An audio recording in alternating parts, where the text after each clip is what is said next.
இன்னைக்கு நான் எங்க வந்திருக்கேன்னா மால்தீவ்ஸ்ல இருக்கிற ரஸ்பானுங்கிற ஆர்டிபிஷியல் பீச்சுக்கு தான் வந்திருக்கேன். அடிக்கிற வெயில்ல வானவில் எவ்வளவு அழகா தெரியுதுன்னு பாருங்க. நான் இன்னைக்கு பீச்சை சுத்தி பார்க்கலாம் வரல. ஹஸ்பண்டோட ஆபீஸ்ல இருந்து இஃப்தார் பார்ட்டிக்கு ஃபேமிலியா இன்வைட் பண்ணிருந்தாங்க. இந்த பொமேலோ ரெஸ்டாரண்ட்ல தான். உள்ளாடி போயாச்சு. வியூ எல்லாம் பாருங்க எவ்வளவு சூப்பரா இருக்குன்னு. அப்புறம் என்ன 6 மணி எப்ப ஆகும்னு பாத்துட்டு இருந்தேன். அப்பதான் சாப்பாடு கிடைக்கும். அதுக்கு முன்னாடி போன வருஷம் என்னெல்லாம் பேசியிருக்கேன்னு நீங்க பாத்துட்டு வாங்க. நிறைய பேர் இந்த மாதிரி ஹை கிளாஸ் பார்ட்டிக்கு போற நேரம் ஒரு ஷையா ஃபீல் ஆகி நிறைய எல்லாம் எடுத்து சாப்பிட மாட்டோம். அப்புறம் வீட்ல வந்து ஃபீல் பண்ணிட்டு இருப்போம். அதை விட்டுட்டு அங்க இருக்கிறதெல்லாம் நம்ம டேஸ்ட் பண்ணி பார்க்கணும். ஏன்னா நம்ம காசு கொடுத்து வாங்க போற நேரம் இவ்வளவு ஆர்டர் பண்ணி சாப்பிட மாட்டோம்.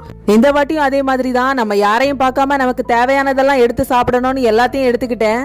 அப்புறம் என்ன 3 மணி வரைக்கும் தூங்க முடியல. சாப்பிட்டதெல்லாம் நெஞ்சிலே நின்னுட்டு இருந்துச்சு. அதுக்கப்புறம் தான் தெரிஞ்சிச்சு நம்ம உடம்பு நம்ம அம்மா அப்பா மாதிரி எல்லாம் இல்ல, ரொம்ப வீக் பாடின்னு. அப்பதான் தெரிஞ்சிச்சு இந்த டாக்டர்ஸ் எல்லாம் சொல்ற மாதிரி 30 வயசு ஆயிட்டா நீங்க கண்டதையெல்லாம் சாப்பிடாதீங்க, ஒரு அளவா சாப்பிடுங்க, அப்பதான் ஹெல்தியா இருக்க முடியும்னு.